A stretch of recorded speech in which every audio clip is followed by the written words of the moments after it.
Tired, achy, weight gain, cold intolerance. Any or all of these suggest the need for thyroid hormone replacement or thyroid support. So here's how.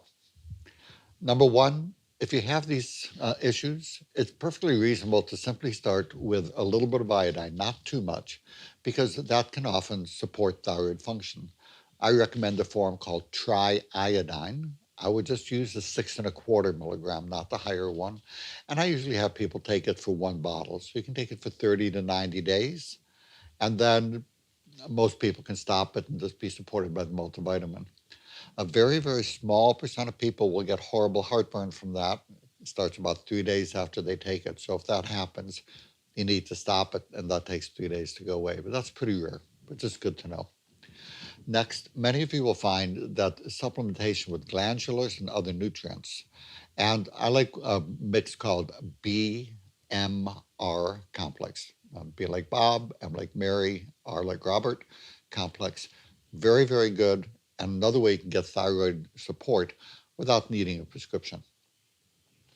Now, for those of you lucky enough to have a holistic physician who will prescribe the thyroid, there are literally countless different forms of thyroid to take.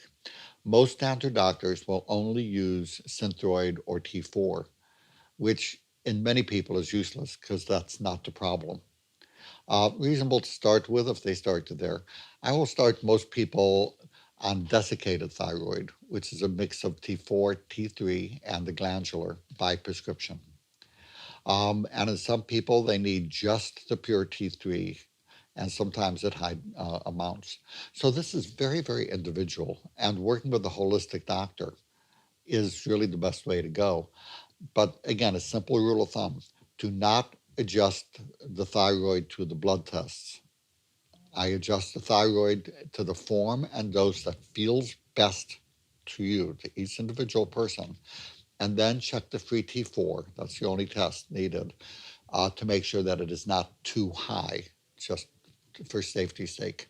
It can be too low, that's okay, but it should not be too high. And it's really pretty easy, and it can make a major, major difference. So, optimizing a thyroid, good way to begin. I'm Dr. Jacob Teitelbaum, wishing you great health.